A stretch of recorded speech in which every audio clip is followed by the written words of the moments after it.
Hello gamers, and welcome to Breachway. Now, how good is Breachway? I have no idea. I haven't really played it. I saw like the first few minutes of the tutorial, and it looks promising, so I'm going to record a video of it. If this ends up getting posted to my channel, then I probably liked it. If it does not end up getting posted, then you're not listening to this right now. So, let's get started. Yeah, we didn't get very far. I didn't even finish the combat tutorial. You're startled awake by the distinct, high-pitched beep of the door being overridden by someone with a high-clearance card. As reality creeps back in, you recognize the cramped confines of your quarters on the Atlas and see someone standing in the doorway. So there does seem to be a bit more of a dialogue system with like characters and stuff. Unlike FTL, where your crew are basically objects to be ordered around, in this game there's, they have portraits and they talk. I don't know exactly how far they're going to go with this idea, but it does look like it's promising. Hey, wake up. The captain wants us on the command deck. Now. He's wound up about something, and it'll take a while for your sleep meds to wear off. Just try to keep up, and let me do the talking. Sure, buddy. Whatever you say. As you step onto the command deck, an unusual flurry of activity surrounds you. The captain, studying a data feed, scrolling across one of his consoles, spots you and waves you both over. Our infrared sensors picked up several explosions in a Solari-controlled region, right at one of their research stations. Whatever they were working on, it clearly didn't go as planned. This could be our chance to finally bring back something valuable. We've barely salvaged anything on this run so far. Precisely, but we need to move quickly. We're closer to the station than any Solari fleet in the area. Taking the Atlas isn't an option, though. We'd be picked up by their scanners immediately, and we'd be done for. However, a small ship like the Magpie, launched at our current speed, could reach the station undetected. It would not operate on minimal reactor output, relying on only maneuvering thrusters for course adjustments. With all due respect, sir, those fireworks are bound to draw in other nearby scavengers by the time we get there. That's why the lieutenant here will be in charge of the mission and the safety of the Magpie if things go south. I'll put a mission plan together. You handle the technical preparations. Report to the docking bay in 30 minutes. Sure, ship selection. This is the ship status screen. With hardpoints are the slots on your ship where you can install equipment. Equipment must be installed on the correct hardpoints. Each equipment contains the cards you'll play during combat, and crew determines how many cards you can hold in your hand. We'll go over all of these elements in more detail during the tutorial, which I have not gotten to that part yet, so I actually don't exactly know how all of this works. Ship selection Magpie. See, it does seem like this is the equivalent of the Federation hangar at the start of FTL, where we start on the Atlas here, and we pick our ship, and then from here we launch. Of course, starting out with, it looks like this is the only ship we probably have unlocked, if I had to guess, considering it's my first time playing. Okay. Credits. Cube. Yes. This makes sense.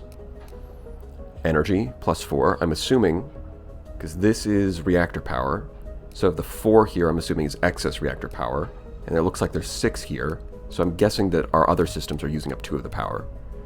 Probably. Maybe. You can see here, slice, slice, slice. Yeah, that gives me the same kind of feeling that I get looking at a deck in Slay the Spire.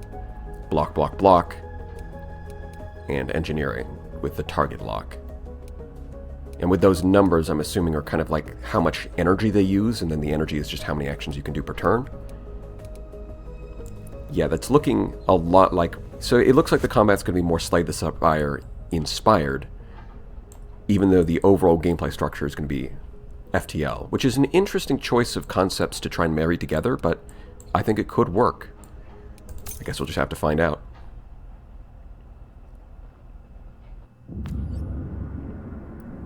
Oh, great, a new guy. Tristan Singh. Alright, if we follow the nav points the captain laid out, he should reach the wreckage in about 2 days, then rendezvous back with the Atlas. We'll stick to the asteroid belt as much as possible to avoid detection. Easy. I still don't want to see why the captain puts you in charge of my ship. while we're on this mission, this is your captain, so watch your tone. Another new guy? Alright. Ivan Bronco. I'm gonna have a hard time keeping track of these voices. Come on now, we've got a mission to do. You can argue all you want once we're back on the hauler. After things cool down, everyone settles into their assigned posts. Time to familiarize yourself with the ship's command console to set a point for the first nav point. Okay, so station wreckage neutral. This definitely looks a lot like... So it doesn't say what the 50 is, but I'm guessing that's like storage space. And we've got credits. This does look like a very simplified version of the sector map in FTL. And the whole place moves as I move my mouse around. Now, if I go to the settings, and if I turn map rotation off, what happens? Yeah, okay, so now it's static. That's interesting. I guess if you get motion sick from everything moving around, then that would be nice. And left-clicking or right-clicking doesn't let me rotate the map, which is unfortunate because my gamer instincts want me to rotate the map and look at it from every angle, but it looks like that's not an option. Okay. So here we've got this blue line, but then you'll notice that each area has different sections. Like this, there's dots in this, and then this ring, there's even more dots. There's a higher density of dots. Now, based off the game's description, it does sound like there's choices between going to higher danger areas and lower danger areas. With the more danger, the more potential reward. High risk, high reward. And so I'm guessing the blue line is the safe route, and then we're going to have this yellow line here as an example of the high risk, high reward route, and that's why it goes into this dotted territory. That's what I have to guess.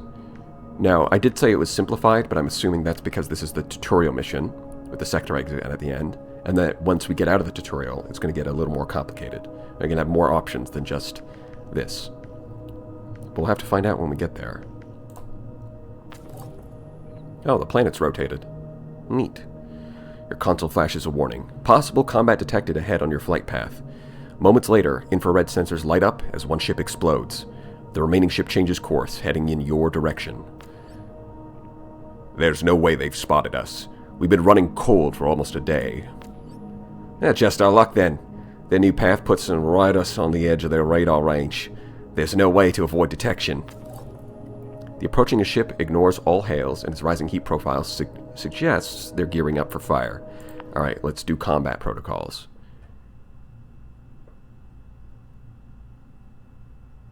Combat is loading.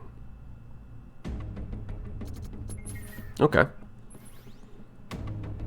So it looks very like, it kind of looks like FTL with the two, rather than showing like the full space, it just shows like a close-up of each ship. Which makes sense because in space the distances are probably insanely long. This is your hand of cards, displaying the actions you could take each turn. The cards are split into 3 categories, indicated by attack, tactical, and support. Most cards require resources to play. Their cost is shown as the number of... Yeah, so this is very Slay the Spire. Alright. The colored number, your current energy. The white number shows your energy income at the start of your turn. Resources can carry... yeah, okay. So they're doing it a little bit differently, right? And where Slay the Spire, you just regenerate all of your energy every turn, so you want to spend all of it. In this case, you can store up energy, which does make for some potentially interesting gameplay, where you might have a card that costs like 10 energy, but you're only getting 4 per turn. So in that case, it might be worthwhile to like save up energy over multiple turns to do this one big card, rather than trying to spend it every turn. Like there's some potential gameplay here. Okay. Enemy actions are based on their equipment. Each piece of equipment has a card slot indicating its next action. Cards gain 1 pip each turn. When all pips fill, the card's border turns white, signal that we be played on the next turn. Yeah, so they do have an indicator that, like, letting you know the enemy intentions ahead of time. Attack the enemy ship by playing 2 splice cards to advance. The art is really nice. I mean, this is really good. They've got, like, 3D models with a very stylized design, but then they've also got this really good-looking card art. So the visual experience, so far, very good. So I'm guessing this first one is heat. And, oh, you know what? I thought the cubes would be... Yeah, there it is. Now it says hull. It didn't say anything when I hovered over it earlier, but yeah, that's hull. Okay, that makes more sense. Alright. Now it also seems to have done damage down here, because these numbers went down. So I guess we're also actually damaging their equipment on top of the hull. And then we end turn. Okay. And then the enemy ship. Those pips are going to go up, indicating that they're getting closer to their next action. Alright, and we use shields to block. Yeah, this is like the basic strike and block that you would get in Slay the Spire.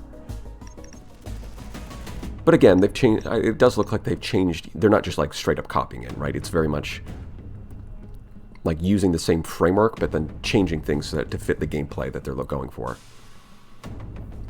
And then mashing that together with FTL, which is a very inspired choice. So this is now bordered white, which indicates that it's going to happen next turn. Okay, that makes sense. Which means that now we just block, gain 4. It looks like a slice does 4 as well. So 1 block from our shield should completely counter the damage. In Breachway, your cards don't reshuffle into the draw pile once it is empty. Instead, they enter a cooldown pile for a set number of turns. Okay, that sounds a little more complicated. Let's see why that is. After cooling down, cards return to your draw pile. Okay. Oh, you know what? I think that might be an interesting idea, because one thing in Slay the Spire is if you can actually get your deck really small and then cycle through your draw pile multiple times in the same turn by playing card after card after card after card. In this case, you can't do that, because if you play all of your cards, they'll go into cooldown, and then you have to wait for the cooldown to end before they actually get added back into the draw pile. So that kind of strategy wouldn't work here. Although it does sound a little more complicated, because now you've got to keep track of not only your draw pile, but also keep track of the cooldown pile. But we'll see. It might be worth it. It might be a good idea. And I'm assuming we've got extra energy. Now, what does this do? Upkeep. Play at least 1 attack per turn. Cost to maintain... Ah, okay. That's kind of cool. Precision damage, targeted enemy equipment, and hull. So I'm guessing what this does... So it says +1. So does that mean it's adding in precision damage on top of our regular damage? So this does 4... I don't know what that symbol means, but it's, let's say 4 energy damage. And then this is going to go 4 energy damage plus 1 precision damage. And that precision damage has some kind of special quality where it hits both equipment and hull. And the way that it works in the upkeep, I do like that upkeep idea. That's kind of cool, because then you play the card, but to keep the target lock active, you have to continue attacking. And if you stop attacking, then you lose the lock. I like that. It's pretty thematic. You know, it's a nice... So it does look like I can't play that. Okay, so I've got 2. Ah, that's it. Okay. I've only actually got 2 energy, and I'm getting 4 per turn. Alright. Yeah, so we're just going to end turn here. I think if I play this now, then it's... I'm assuming that because I'm not attacking this turn, that it would just... I wouldn't be able to pay the upkeep, and then it would just end. That's what I assume is going on there. Yeah, so that's going to get... blocked. Persistent effects. Yeah, see, now they're going to explain it. Can either last the whole duration of combat, a set number of turns, or have an upkeep condition you have to meet each turn to maintain the effect. Fair enough. Yeah. Okay, I was reading into this a lot, but naturally they're going to explain it on this turn, so here we go. We lock on target. Honestly, I think the system could work even with multiple enemies, because it is more after Slay the Spire rather than FTL. But we'll see. They might end up giving us multiple enemies at the same time. Who's to say? It's too early to tell. Yeah, so to keep this on, I have to keep attacking. And now, okay. So I thought it was a separate damage type, but no, it's just increased it from 4 to 5. And it does look like they're going to block, which would normally completely block this. But in this case, now it does 5 damage, so it's actually... Oh wait, no, they're blocking next turn. I thought they would block this turn. Huh. Sure. Shield Pulse, they're going to slice this turn, so now I've got the perfect amount of energy to block. I should block their slice, I won't take any damage, and I can continue attacking to keep up the target lock. And I do just enough damage. Okay, that's cool. I'm out of cards, but we've got a couple in the draw pile, so we end turn. They're going to attack, blocked by the shield. And I think at this point, we just put them out of their misery.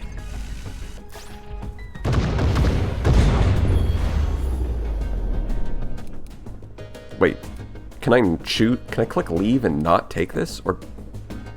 Oh, I can, yeah. Huh. That's... Alright. I can just choose not to take the money. Maybe if you're doing a challenge run, that could be interesting.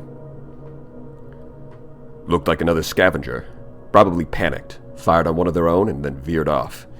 Either way, we should be ready for more combat as we get closer to the station.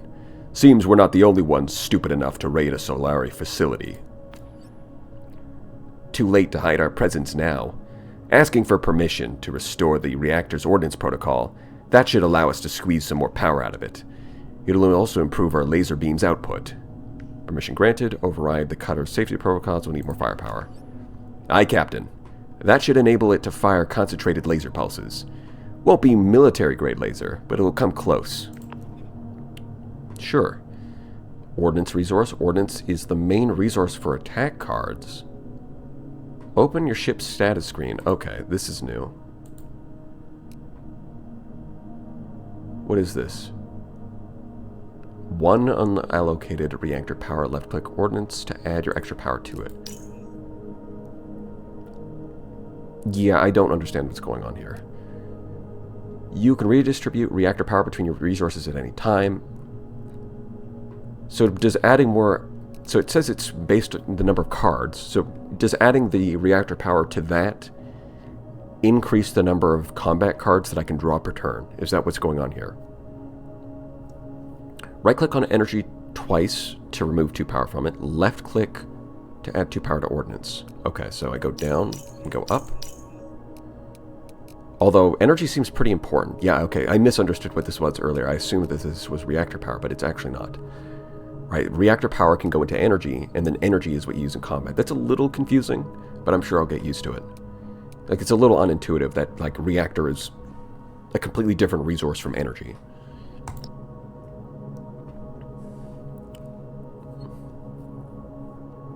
Close the ship status screen, click the button again. Okay. I don't know why they want me to do that, though.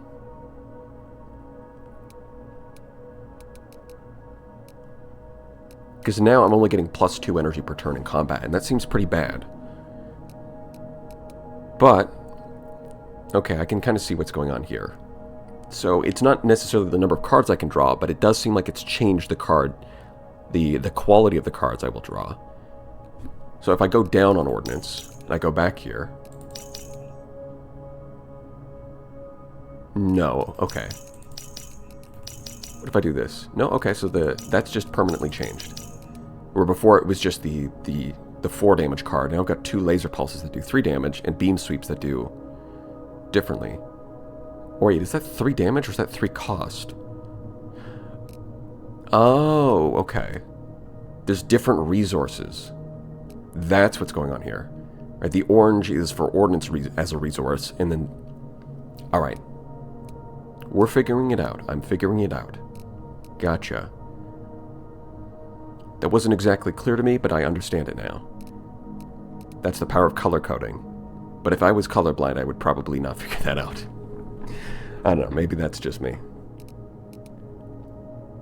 Because the fact that the card, the symbols on the card are just numbers, and the only differentiation is the color. Oh well, we'll see. We will see. Waypoint, neutral. Alright, let's continue on our journey.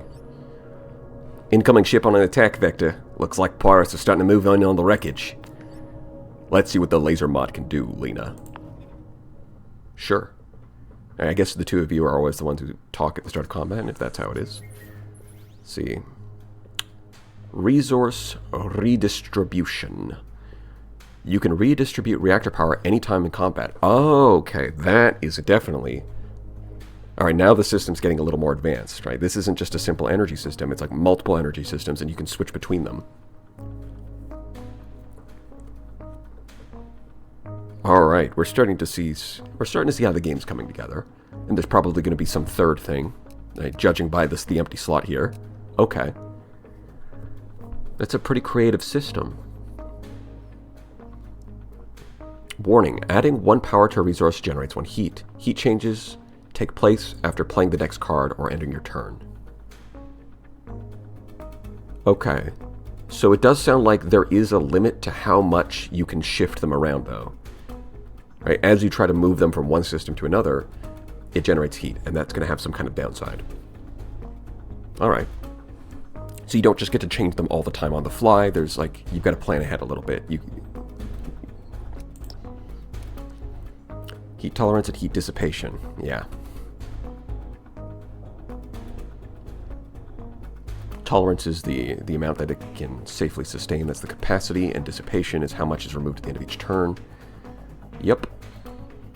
Every point of overheat deals 1 hull damage at the start of your turn. Okay, that makes perfect sense. Alright, they're rolling them out in a nice, easy to digest pace.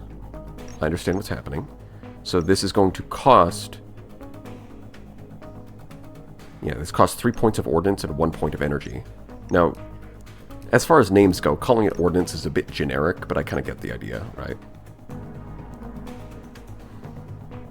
Applies 1 heat for each point of hull damage dealt up to the ignite value. Huh. So this is a cooldown of 3. It costs 3 ordnance, 1 energy, 6 damage, ignite 2. So it can only deal up to 2 units of heat damage. At that point, it feels like it should just do 2 points of heat damage. The fact that it's up to is a bit odd, but I'm guessing that there's going to be other cards that have higher ignite values. And so maybe you get like half blocked by a shield, and it would be weird if like... It would be weird if you did like 7 damage and then 6 gets blocked by shield and then 1 point gets through and then just instantly heats up the enemy by a lot. That would be kind of weird. So I guess that's kind of why it's up to that, rather than just a flat, like you hit them and you do that. Okay. I'm assuming that would be why. Got a little bit of everything here. So yeah, I could easily do a target lock. It does look like they are about to slice on their first turn. So I think I'm going to want to block because I don't want to take any hull damage. Now the problem is if I try to target lock here, then I actually won't be able to do the beam sweep. So I think I'm just going to fire that off. Right, yeah, that did add 2 heat to their system, although it's going to drop by 1 per turn. Okay. Ow. Heavy blast. That's 12 damage. That's big. Oh yeah, I think he just said something, but it moved past and I didn't get to read it. Okay. Attacks with precision icon, like the laser pulse, can target and damage specific enemy equipment. Drag and drop these cards over an enemy equipment or card in the UI. Attacking enemy equipment also deals equal hull damage in most cases, so not universally. I'm wondering what the exception is. It's probably, because it says most cases, so I'm assuming it's not going to be random. When durability hits 0, the equipment breaks, preventing it from playing cards or adding pips. Enemy equipment is automatically repaired in 3 turns. When hovering over enemy equipment precision attack, this icon shows the durability damage that precision cards will deal. Okay. So if I take a laser pulse... So, yeah, okay. That's... I mean, just visually, that looks really cool. And then I can also point at the cards up here. That's a good idea. And these do 4 precision damage. It's going to take 2 to break one of these. So the obvious thing to do would be to break the... This thing's going to be available in just a couple of turns, so just breaking this seems like a good idea. Or is it? Because it's only got 1 pip. So it's not like it's an immediate threat. Now, interestingly, the laser pulse doesn't use any energy. It only uses ordnance. So the target lock uses energy, but no ordnance. So these two kind of work together really well. Because I can play that, and then I can play this, and the next turn I can play another one. Alright. And this is going to do 5 damage. Yeah, I might as well start working on the heavy blast. In the next turn I can break it. It's going to be at 2 pips. Yeah, alright, that seems good. End turn. Yeah, they just get a couple of pips. Okay. You can right-click to discard unwanted cards. That seems useful. Discarded cards go on to cooldown at just as if being played. Considering discarded cards are not useful for the next 2 turns, to draw them. Okay, yeah, I get that, I get that. So if I've got all these shields that I'm not using, I can right-click. Yeah. That makes sense. So now I want to break the Heavy Blast so that I don't have to worry about it. Next turn they're going to have a Shield Pulse, but I don't really care. So that does use up a card. Now if I'm assuming that the reason that they said that is they want me to right-click and... Oh, I don't draw another card.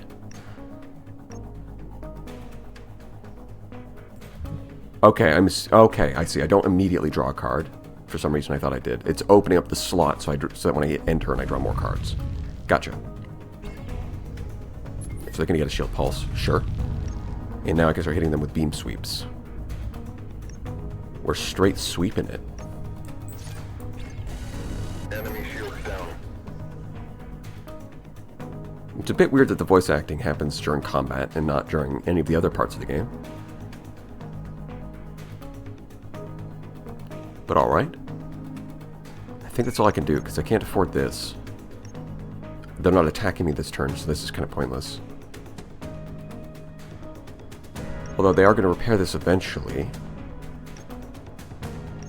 But with the way that my ordnance go, but all of my attack cards cost 3 ordnance, and I'm only generating 3 per turn. So it would be kind of pointless to discard this, because I only need to draw 1 fresh card every turn. As long as I'm drawing attack cards.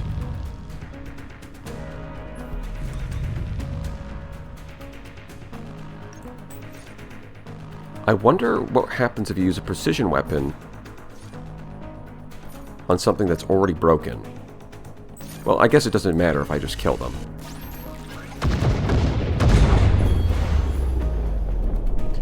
Click on the subsystem item to add it to your cargo bay.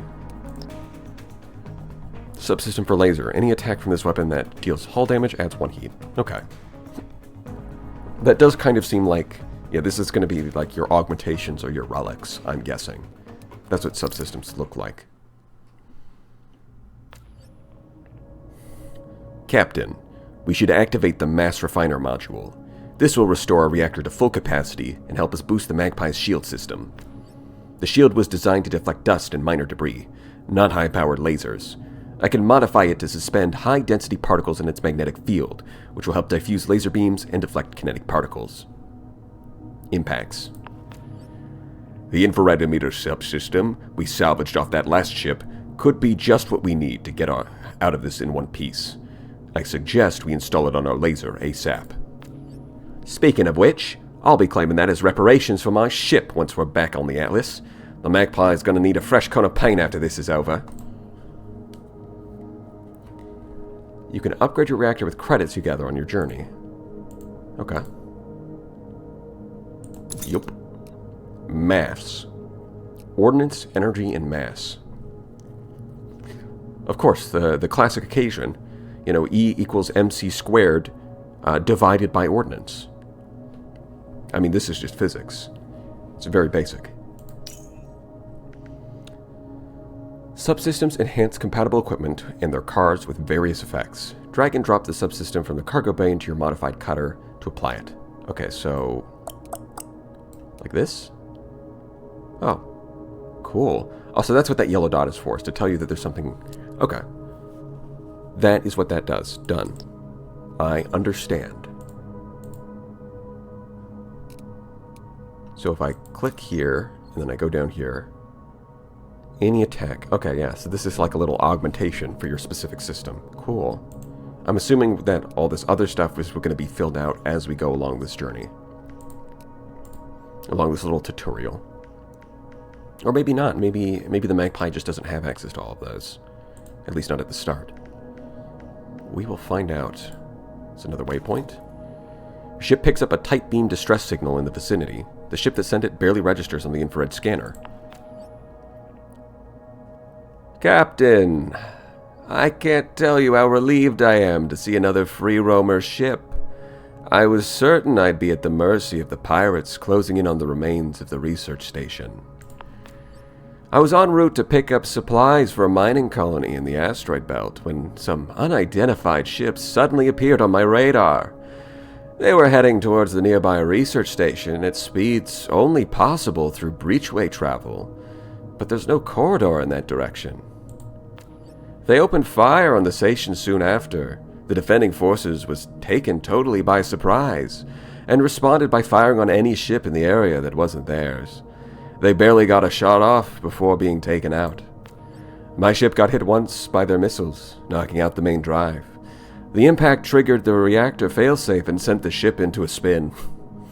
I barely managed to stabilize the ship before using what was left of the maneuvering thrusters. I've been on the float ever since. Looks like your ship is fitted for scavenging. I'm guessing you're headed to the wreckage.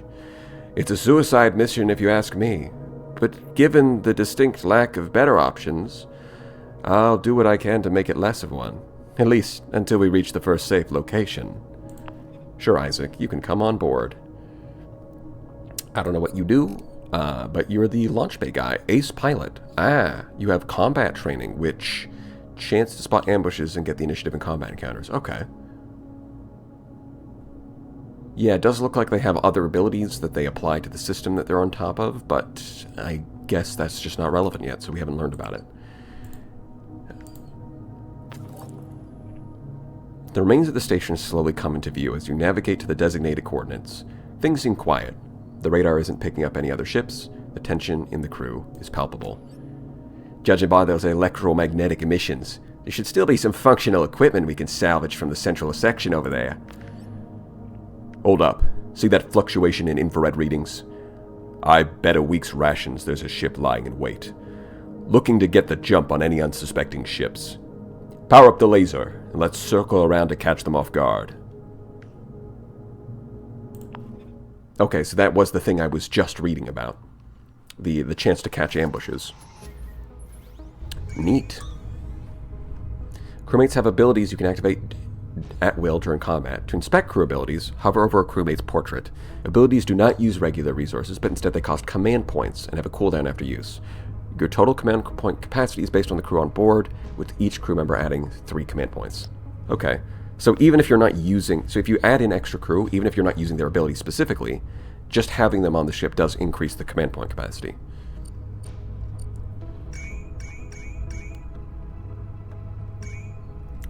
Man, they're really adding on lots, like, there's already, like, the cards from the ship systems themselves, and then there's, like, the different resources that you spend to play the cards, and then there's heat, and then there's all, now, crew abilities. So we've got a lot of stuff going on with this game. It does look like they're firing both of these immediately. Lovely. Solari Defender. Okay, shield points 6... which makes it pretty unviable to attack this turn. It's not a good idea, probably. But they are attacking us, so we're going to want to go on the defense. Okay, so block has changed. I can see that. Where before, block only costed energy, and it gave us 4 block. Now it costs 2 energy and 1 mass. Oh, that's what he was talking about with the with adding particles to the shield emissions. Like when he was talking about adding those like magnetized particles, that's what the mass is for. So there's like a lore explanation for this. Okay. This all makes sense. I understand. Combat advantage. The first attack played this turn deals +3 damage. Oh, okay, that changes things. Yeah, and then this is the subsystem. Okay. Well, it's a bit interesting that they're trying to incentivize me to attack, while at the same time the enemy's attacking immediately as well. But also the enemy has a shield. Okay. Well, it does look like I can do everything, though. It does look like I have that going for me. And having 4 crew also means that now I have 4 cards instead of 3. Okay. I see how that works. So I have 4 energy, which means that if I play the beam sweep, I can only block once. Now it does block 6 damage, but I'm about to take 8 between the 2 of these. So ideally I'd block twice, and that's going to use up all the energy, so a beam sweep is not viable, but a laser pulse is. And it's going to do 7 damage thanks to the extra damage from the ambush, which is just enough to plink off their hull for 1 after breaking through the shield, but as long as it deals 1 damage, it's going to get some heat in thanks to the infrared emitter. I understand this. This makes sense. 12 shield. That should block everything, and hopefully this is the right call. Which one do I want to target? Probably the laser pulse, because the Firefly missiles looks like it just does regular old explosive damage, whereas this has precision damage, so this is probably a bigger threat. Unless there's some mechanic around missiles that I don't understand. But we'll have to wait and see. Actually, I probably should be using these instead. Add +2 turns to all incoming missiles and torpedoes. Ah. Okay. Well, it does look like I can't actually use him because he's unequipped. Ah, okay, so I could have used that to increase my shields. Gain 2 of each resource. Oh, I see. So I could have, clicked on all of them this turn to do a bunch of stuff. So I could use him and then do basically everything. In fact, I could still click on him. I could have clicked on him to increase the shield defense, but honestly, if I was going to play both of them, then that's not really necessary in the first place.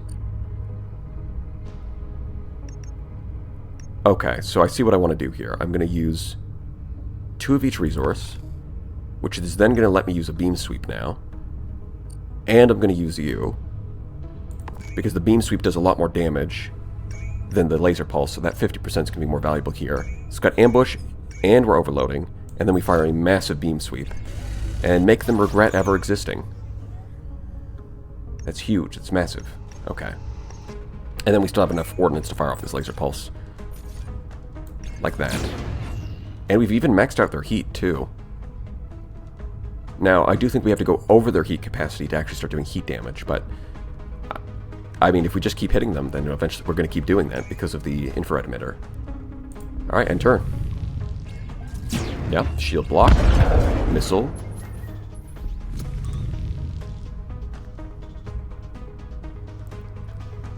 Okay. You can see incoming missile in the lower left part of the screen above your hull points. Missiles have a delay of 1 or more turns before they hit. Well, that would have been nice to know beforehand, but I guess this is the tutorial. You can defend against missiles by playing shield cards or shooting them down with special missile defense cards. Yeah, okay, so if you have point defense, you can shoot these down. That's perfectly reasonable. Now, it does look like the shield points... I should have had 12, and then I took 4 damage, which would put me down to 8. And now we're down to 4, so it does look like they decay over time, but I'm not exactly sure by how much. How that's calculated. So we have paired pulse, 3 damage 2 times, and another missile. Okay, so...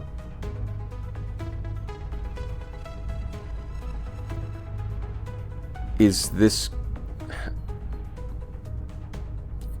How many turns until this hits? Is it just... So it fires it, and then is this keeping track of how close it is, or is this keeping track of how close it is? Because I don't see any new information here. Yeah, okay, so it's a precision weapon, but not an anti-missile weapon. Fair enough.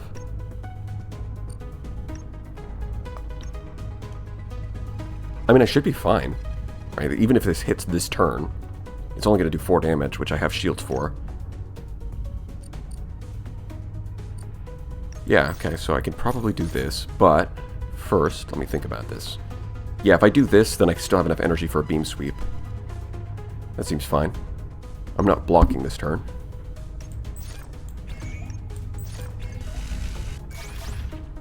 Yep. And now they're over their heat, which means that they're going to take 2 damage, if I understand this correctly. Yep, so yeah, okay. The delay is only 1 turn before it hits.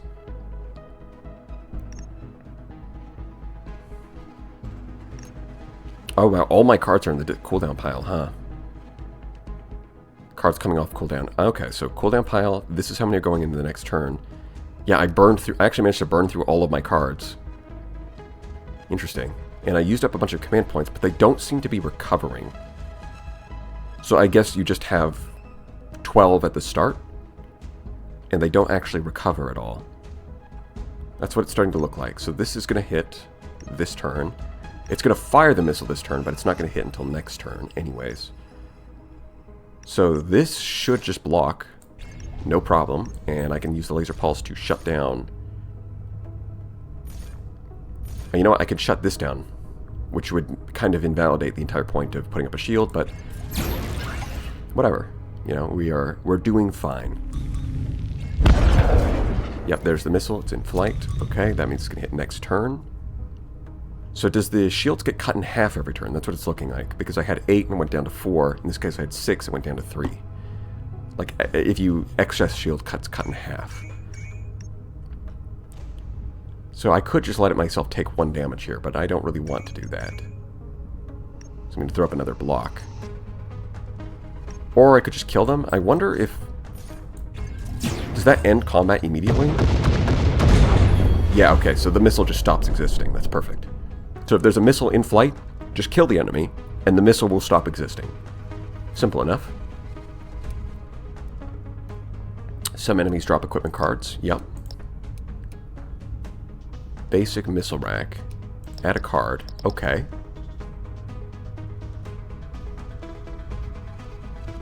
Skip. Ah, I see. So I'm guessing that you do have, if you choose to skip adding a card, you'd normally get a credit reward, but because it's the tutorial, I'm getting 0. I mean, this could obviously benefit a lot from anything that triggers per hit. So a good example would be the subsystem we have right now triggers per hit. So even though, like, 3 damage twice is just 6 damage, which is not... Like, considering that we're paying more ordnance points than the beam sweep for the same amount of damage, seems bad. But the fact that it could potentially trigger the, like, on-hit effect twice, or if there's some kind of bonus that adds flat damage. Like, I think the ambush is a flat +3, so that would apply twice, I'm assuming. So in the case of an ambush, a paired pulse would be really strong. That's how I think that works. But at the same time, this already has Ignite anyways, so I'm not super keen on this one. I don't think, even with the infrared thing, I don't think this is particularly strong.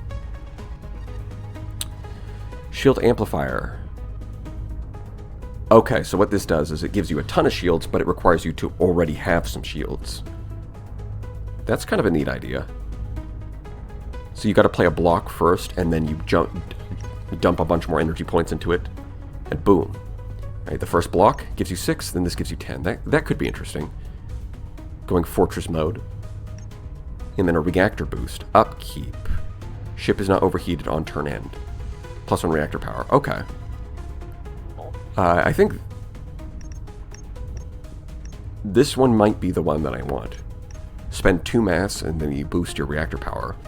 And as long as you aren't overheating, that's kind of clever actually. I like that. Right, you're basically overclocking your reactor, but once you overheat, you've got to shut it down. I like that. I'm going to go with that one. We've got a basic missile rack, Starflare, prep volley. Continue. Morale. Oh god. There's more. Morale determines the rate at which your crew command points recharge. Okay, so they don't just recharge instantly at the end of battle. You have to spend time. Okay. Each crew member increases your maximum command points by 3. Okay. Okay. Area clear. No further hostiles in range. Deploying a recon drone for a visual sweep of the wreckage. Check behind that plating. There's a data core. It's the station's main data storage and backup unit. That thing's got to be full of valuable research data. Who knows what they were working on here? Are you out of your mind? If the Solari find out what we took, we're as good as dead. We need a new air recycling ventilation system back at the station, yeah?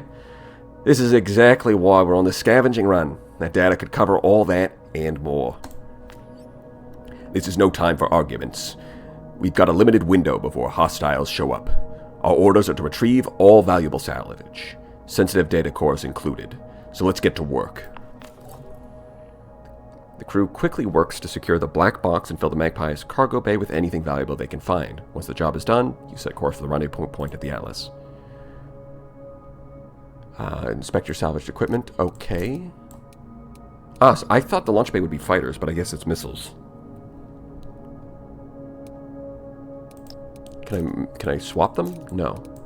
Yeah, weapon mount, launch bay. Okay, yeah, these are separate things. Gotcha. Tactical hardpoint. Utility hardpoint. Okay. Cool. Rendezvous point neutral.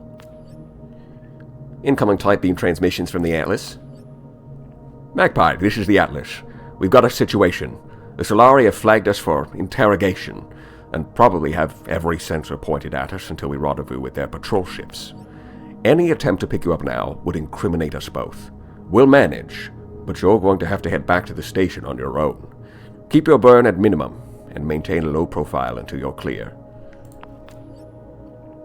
I've heard about Solari interrogation methods. I wouldn't want to be on the Atlas right now. There's an alternate route we can take that keeps us clear of major flight corridors and known Solari patrol zones. They should be able to slip right through the asteroid belt unnoticed. That should work. We've got enough fuel to make it back to the station. That'll take us straight through deadweight-controlled territory. A solitary scavenger ship is sure to attract some attention from those pirate scum. We'd best be on our toes. There are two types of path in breachway. Main paths, shown in the blue line, only allows forward movement. Secondary paths permit both forward and backward movement. Well, that is interesting. That's very interesting. So the blue paths are like a river pushing you in one direction, but the yellow paths you can move freely. I wonder why. It's not clear, like just looking at the tutorial map, it's not clear exactly why they would bother making a difference between the two. But I guess we'll find out when we get to the main game. Moving to a node on a secondary path consumes one fuel. Okay, so that's interesting. Unavailable allied. So I'm guessing we kind of have to go here. Waypoint disliked. So I'm assuming that's our relationship with whatever faction controls this territory. We are disliked by them. And I can kind of see the idea here. Following the main path, you can only go one way, but it doesn't cost you any fuel.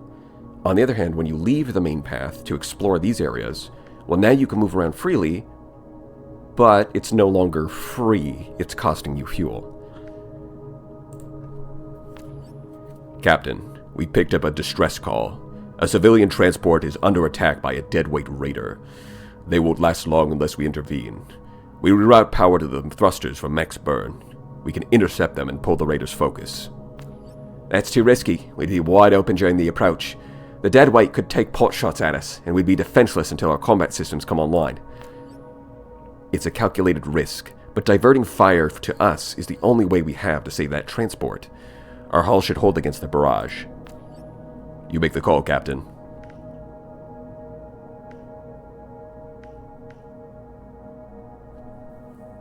+1 morale. Okay, so... Disadvantage enemy initiative. So it's not like saving the transport.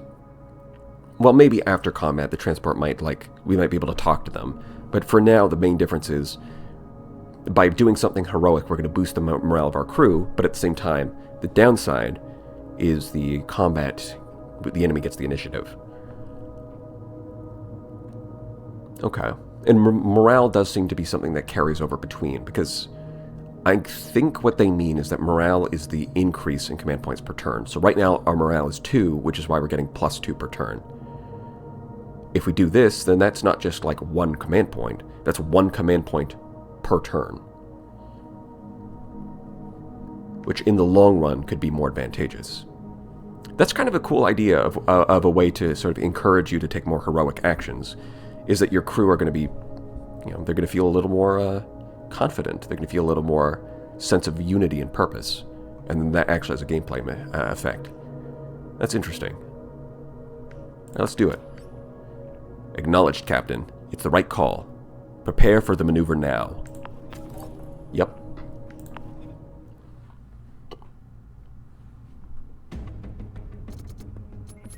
Okay, so yeah, they get to shoot. That's cool. Flak weapons. The enemy has a flak weapon. Most flak weapons have a shred value. We're still learning new things. Here we go.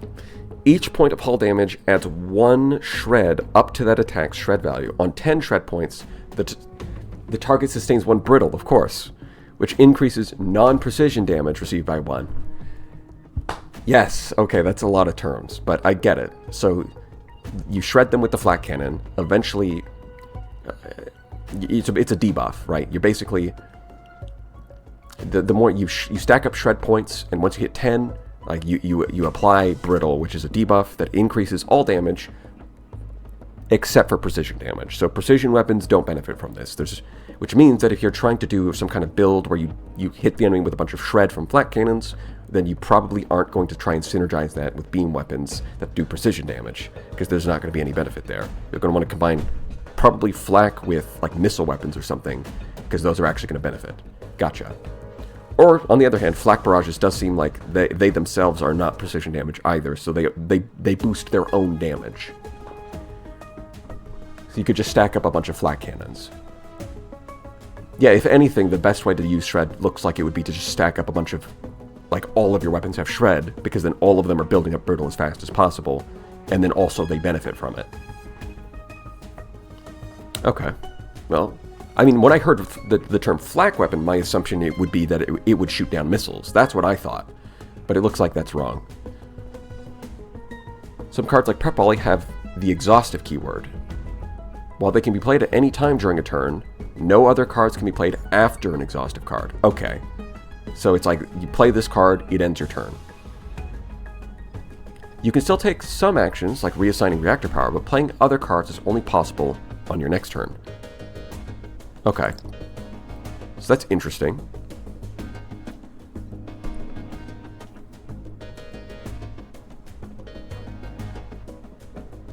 And I've got a lot of options for what to do here, because now I've got 4 cards. I can toggle around all of these systems, and I've also got different crew abilities that I could potentially use.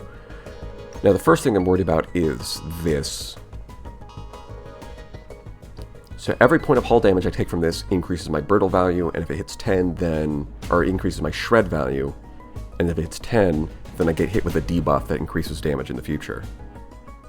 I mean, this has potential for exponential growth, really, because it's the number of shred is based off the damage dealt, and then once you hit brittle, that increases the damage dealt, so it's applying more shred, which then gives it more brittle, which then gives it more damage. So that could potentially run away with the battle. So ideally, I'd like to block that, since it's going to hit me immediately. Luckily, it only does 5 damage, and block is 6, so that's a pretty easy... Shields up, Captain. Shields up, Captain. Whatever you say. Ah, okay. Yeah, evasive maneuvers. That's... I do like that. That's actually pretty cool. So if I've got a bunch of missiles all over here, normally they hit in 1 turn, but you can have your piloting guy do evasive maneuvers to delay the missiles. So there are a lot of mechanics going into this game, but what I do like is that thematically the gameplay makes sense for what's going on. It's not like just a bunch of like click this to get like number bonuses. It's like there are numbers changing, but they make sense. Like the evasive maneuvers delays the missiles, that sort of thing. I like the lasers add heat. Shredding the enemy hull makes them more vulnerable to future damage. Like, all of these things do make intuitive sense, so it's going to be easier to remember. I do appreciate that. Which, I mean, the game really needs that, because there's a lot of mechanics that are being piled on very quickly. Okay, so yeah, I'm defended from this. My next concern is, how do I do as much damage as possible? Let's see. Prep volley might be the way to go.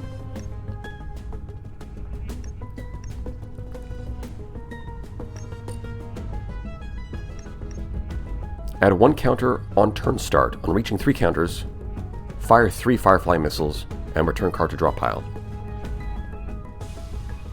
Okay, so this, unlike, so where all the other weapons fire immediately, this thing actually takes 3 turns and then fires 3 missiles all at once. And it's exhaustive. Now, I can only play one of these because I've only got 5 ordnance to work with here. So I guess I should fire Prep Volley because it's the most expensive.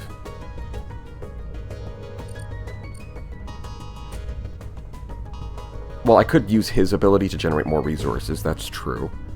But I don't really see much of a purpose in that. At least not this early, not immediately. Let's just fire that. Or, I guess, get it going. And it is pretty slow and it is exhaustive, but it does have the upside that it's firing 3 missiles at once. That's pretty heavy. We'll see how it pans out. Flak Barrage.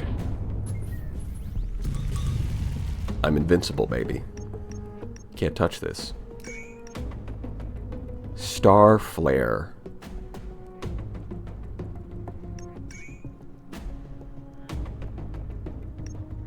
Okay, so this fires 3 missiles that do 4, totaling 12, and this fires a 1 missile that does 6. Fair enough.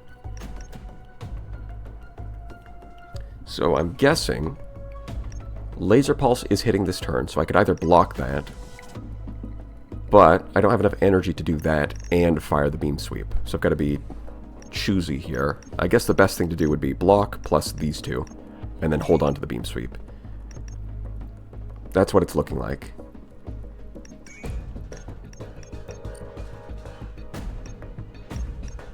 These guys don't even have any shields. Pathetic.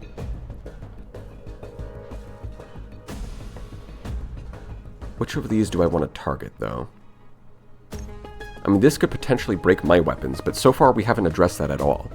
So far, breaking weapons has just been me breaking the enemy's weapons and not them breaking my weapons. I don't even see little shield icons next to my anything. So is that an option that just hasn't been unlocked yet because it's the tutorial, or is that just never going to be a mechanic? I guess I'll find out. Yeah, I think the best choice is just block. Shielding enhanced, Captain. Yep, it sure is. Fire a missile. Yeah, it looks like it's just going to hit next turn. Okay, and I guess we're going to go after the Flak Barrage because that's the special weapon that they've got for this battle. That's the new thing. It's the new hotness. So let's cool it down.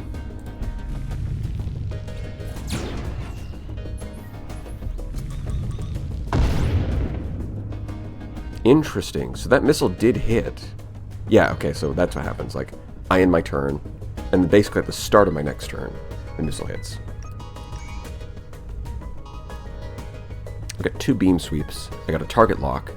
If I use the target lock, I won't have enough energy for the beam sweeps, unless I use his ability. But even then, I may want to block, because this is about to hit. But then if I do that, then I can't use the beam sweeps. Well. So I may want to use his ability just so that I can do this. Unfortunately, I didn't find the reactor overclock. That would have been nice. Now, if I right-click here... Yeah, so that does let me move it. Okay, and it does, luckily, it doesn't immediately add heat if I just take it out of the same system and add it back. But I'm assuming that if I right-click here and then left-click on something else, that's going to start driving up my heat. Okay. So that is interesting. That does make heat more... Like, heat isn't just an offensive mechanic I can use to mess with the enemy. It's also a limitation on these. The fact that you've got both your flexibility of your resource generation and potentially enemy weapons that also add to heat makes it interesting. So if enemies have heat weapons, then I've got to be more careful with this. Whereas if they don't have heat weapons, I can move these around more liberally. Alright. Fair enough. Yeah, I don't like the idea of sitting here and not shooting. But I also don't like the idea of taking damage. So I think Shielding enhanced. a simple block followed by force production. followed by a beam sweep. Yeah, they don't even have that much heat capacity, so they're going to be taking damage immediately. That's nice. Yep, blocked. Flak reload. Oh, interesting. So the flak cannon actually has ammo and has to reload eventually. And here come the fireflies. Okay, so that's 12 damage. They're at 18 hull. They are going to get a chance to shoot first, by the looks of it. I mean, you're late. You're late as hell. Might as well, though, because it uses mass, and I've got a lot of extra mass anyways.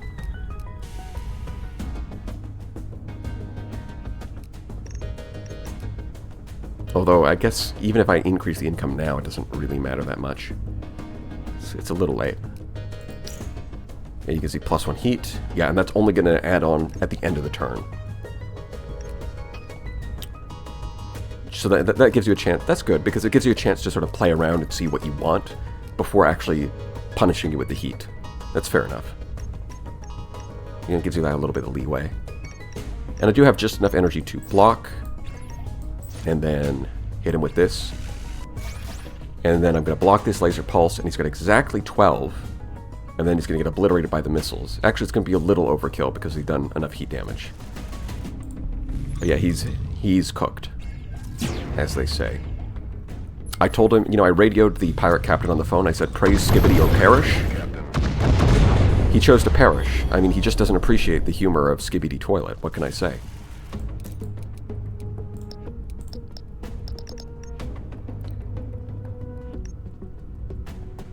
Resource Bay. Gain 4 energy. Okay, that's kind of cool. This is just a card that directly trades in heat for immediate energy gain. Alright. I like that. I'm a fan. I'm blowing a ton of wind because I'm a big fan. I like that one. Rampart. Gain 10 shield and 1. Prevents shield points from having its on-turn start. Okay. So that's what that little symbol was next to the shield symbol. I was wondering about that. It was sitting at a 0 for both me and the enemy up until this point, but now I understand what that does. That's cool. So where the other one was like, it gives you 10 shield, but you need to have shield already, this one gives you 10 shield, and then also lets it sustain for a full turn. That's pretty good. I might pick that one over the capacitor. Light torpedo. 8 damage in 2 turns. Requires 3 production. Okay, so this does 6 damage in 1 turn. This, for the same ordnance cost, does more damage. But it's 1 turn later and requires 3 production. So I'm assuming that we have to have at least 3 reactor power in ordnance points. Otherwise, you just can't use this. Something like that. Paired pulse. Yeah, I'm still not picking that. Yeah, I think I'm going to go with Rampart.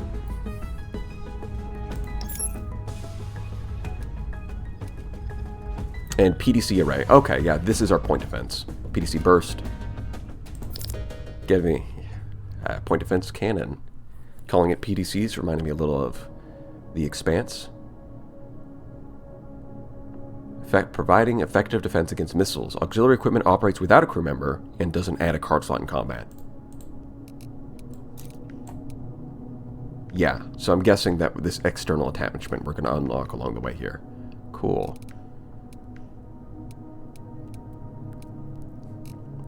So there's a lot going on with this game, but so far I like everything. You come across an abandoned repair station. Most of it is stripped clean by scavengers, but a closer inspection reveals one maintenance bay that still seems to be operational. It doesn't look like much, but some of this equipment is actually in pretty good shape. Your engineer gets to work with the crew's help. After a few hours, the hull is reinforced, and things are looking sturdier than ever. Proceed. Alright, it's a simple repair, because we took some damage for that. Yeah, and you can see here, the +1 morale means that instead of generating every jump, we were generating 2 command points, but now we're generating 3 every jump. And since there's a repair station right afterwards, the hull damage that we were forced to take at the beginning of the fight is effectively nullified. Nice. Sir, I'm getting a warning that a gunship is getting ready to fire on us. Must be some kind of stealth tech. Our sensors didn't pick them up until they got ready to fire. We're getting an incoming hail. Patch it through. There you are, little magpie. I've been looking forward to a chat. This doesn't need to get messy. Hand over the data in your cargo hold, and you can flutter away unharmed with the rest of your salvage. Power down and prepare for boarding. Captain, if we power down our reactor, we're as good as dead. We're dead either way. We don't stand a chance against a light cruiser in this ship. Then we go down swinging. I'm not about to take orders from a pirate. Engage combat protocols. We make our stand. It saddens me to hear you chose violence, Captain. That data core is built to withstand thermonuclear blasts, so don't expect us to hold back. Alright, Edgelord. Alright, here we go. This looks like the boss battle for the tutorial. Careful, that spread shot can shoot down our missiles. It can? Flak. 4 damage, shred 2, destroy the closest enemy missile.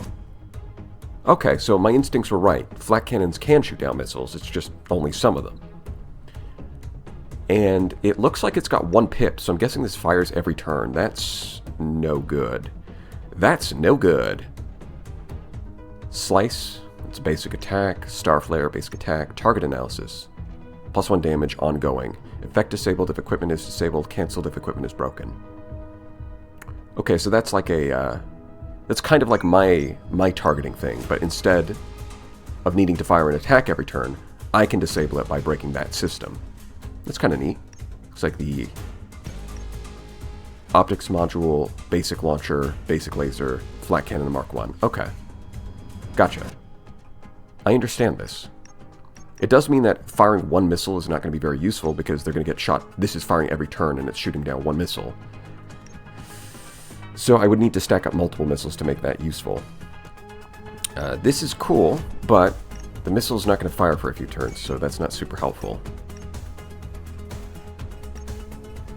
And I don't have any shields, so we're just going to take that hit. Okay. Interesting. Maybe I want to right-click on these. I do have 11 cards in this pile, so that's... The cooldown's not super concerning. Well, wait, PDC Burst has a 4-turn cooldown? That's a little concerning. Although I think I have 2 of them, so even if I right-click this now, I'm going to draw 1 before this gets ready. Assumedly. I presume.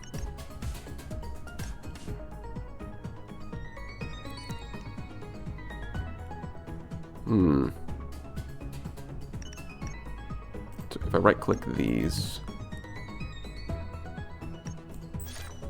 guess we're just going to go with a basic beam sweep, and then... You're just going to eat it. We're just going to eat that hit. Less than ideal. That's how we're going to start things off. Okay. So there's the 2 shred. We only start taking extra damage once we get up to 10 brittle, so we're fine for now. Now we've got a block, that's good. We've also got a reactor boost. Let's generate 4 of those every turn. That seems better.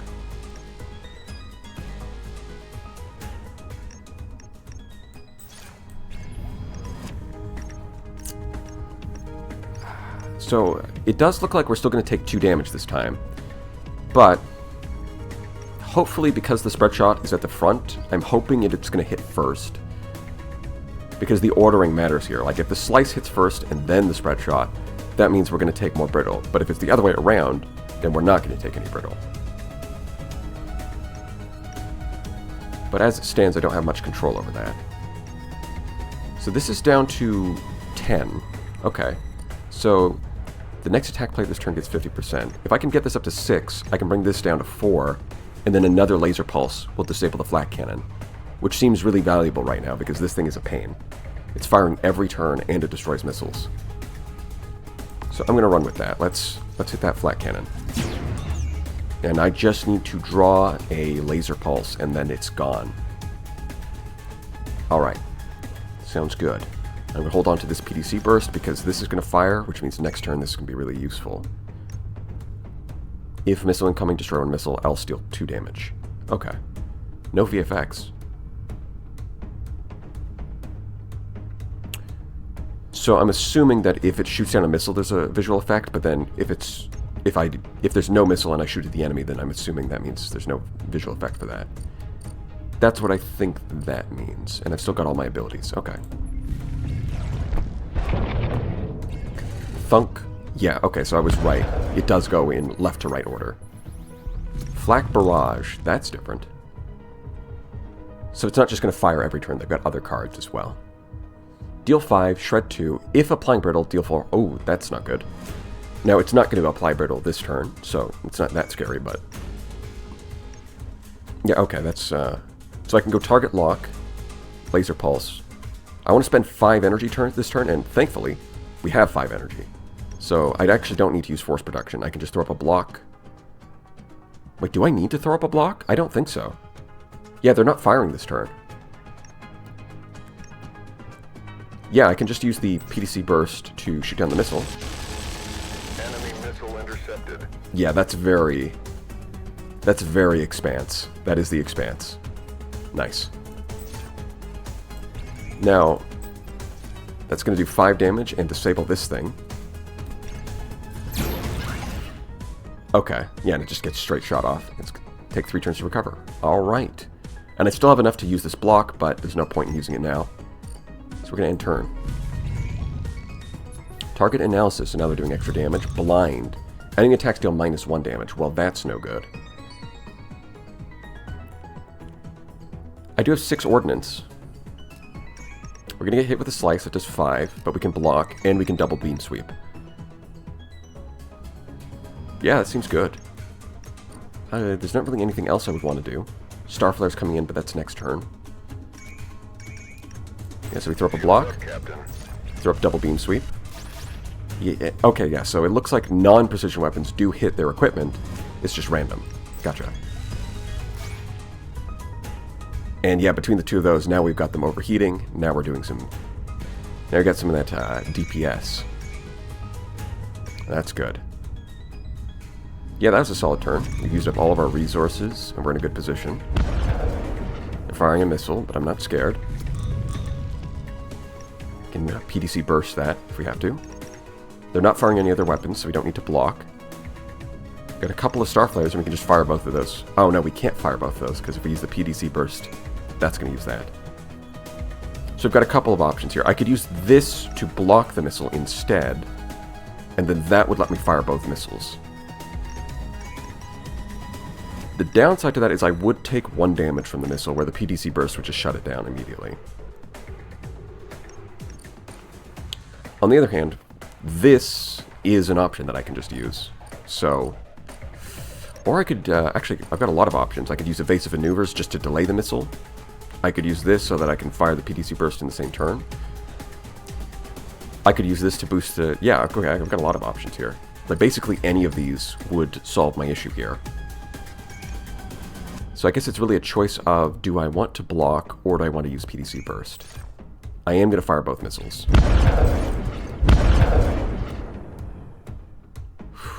Alright. Do I want to outrun the missile? Do I want to increase my shields? Or do I want to use this? I think I want to save this for when I use the Rampart, the one that gives like 10. Because 50% is... That's +5 instead of +3, and I'm only using it to block 1 extra damage. That feels like a bit of a waste. Whereas this, gain 2 of extra resource. Using this to fire the PDC, well, the extra resources stay. They carry over between turns, whereas the extra shielding wouldn't. This is the... So really, that's eliminating him. So he's not an option. This is a good choice. Evasive Maneuvers, I'm not sure how good that is. Because in the end, I do just want to... It's probably better to just shoot down the missile, right? Yeah, I don't see why I would... Yeah, I don't see why I would do anything else. I'm just going to shoot it down. I would like to shut that off because that's doing big damage. This is coming back online as well. Some precision laser pulses would be really cool. Predictive aim. Next flak attack deals double damage. Whoa. That's no good. Now, hopefully the blind didn't actually... I wonder. So, I got hit with a blind at the same turn as my missiles hit. I wasn't paying attention to see if that actually affected the missiles while they were in flight, because if it did, that would be a little weird. But I should have paid closer attention to that to actually make sure. Yeah, so I've got target lock, which is kind of counteracting the blind as it stands. So we're neutral. Now, that being said, I can just... Yeah, I can use overload cannons and then laser pulse, and that is going to do exactly 6 damage and shut that off. Flak barrage can hit next turn. That I can just worry about that later. This is going to be an issue in the short term, but I can mostly block the damage anyways, so that's fine. Yeah, I think what I want to do is overload cannons, laser pulse the predictive aim, the optics module, to shut down. That's going to reduce the damage that they deal. So this 7 damage is going to come down to 6, which means it's going to be perfectly blocked by this. It's also going to remove the debuff to me, so it's going to increase my damage. Yes. Shut that off. Okay. Then we block.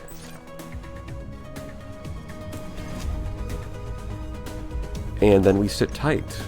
Prep volley. Yeah, I think this is too slow. Yeah, I have 1 counter, so it takes 3 turns, and then it fires 3 missiles. Yeah, we're going to turn here. Perfect block.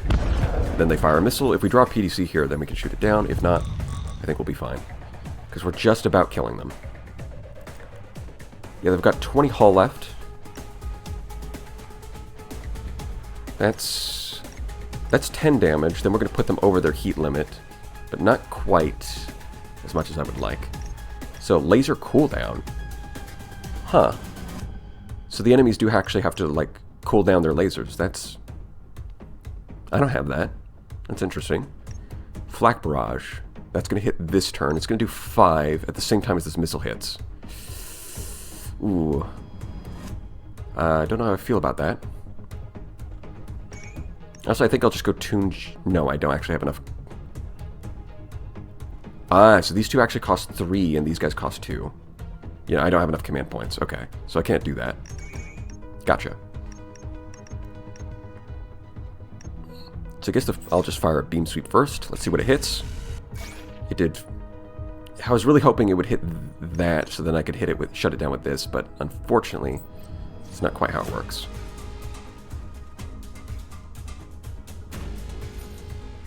Yeah, we're gonna have to take some damage here, but that's fine. I mean, we're winning this. Shields up, Captain. There's no reason to overthink it, I guess. Yeah, it looks like the missile hit first, and then we got hit with more flak, which causes us to get shredded. They are taking 3 damage a turn from the heat, so they're... I mean, at this point, they're just gonna die from the heat if we leave them for long enough, but we'll put them out of their misery first. Hey, they only brought us to 39. Despite having... They started with 75 to our 50, so they did not do a good job. We crushed them. Crushed them like the bugs they are.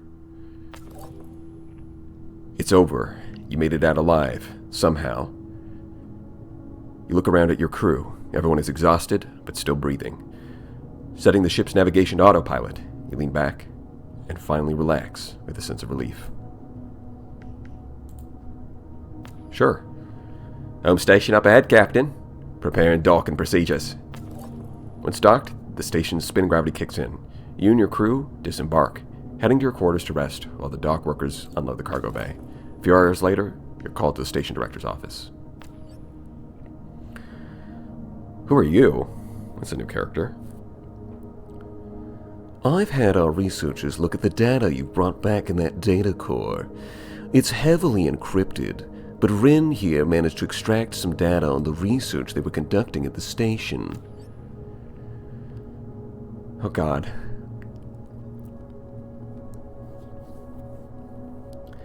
It's tied to the anomaly that hit our system, knocking out a huge part of our electronics.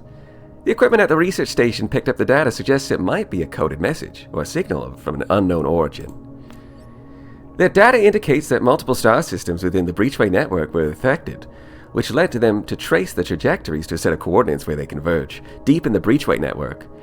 There's a lot more here, but deeper encryption will take time. Whatever it contains, this information is too dangerous to keep here.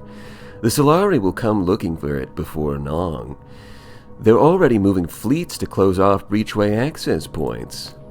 Take the data core with you and leave. Rin will accompany you and continue decrypting it en route.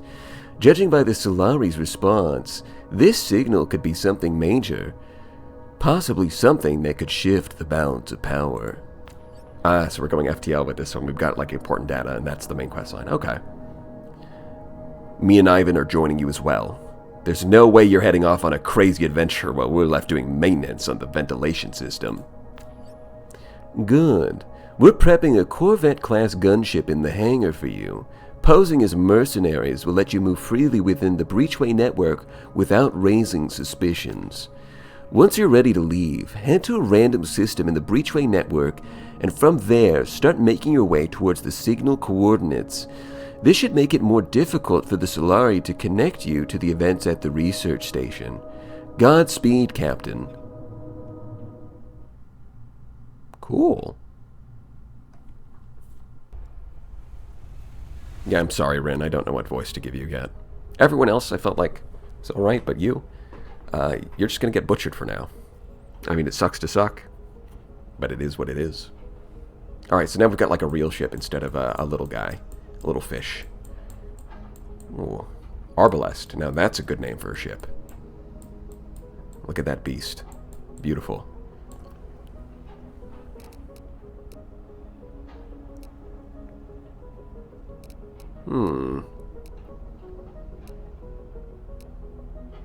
I see. Okay, so we can increase these above 4.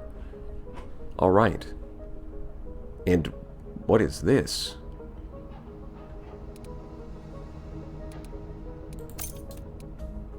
Avalanche? Okay, so it does look... I'm guessing this is like our reputation with the different factions. Or something. It's either it could be either way. It could be reputation, but on the flip side, it could also be notoriety. But I'm assuming it's reputation. It does look like there are other ships. Now, it would be nice to have like a... Rather than just cycling through them like this, it would be really nice to have like a screen that shows all of them. But... Yeah, I guess they don't have that yet. Or if they do, I don't know where it is. What the heck? Okay.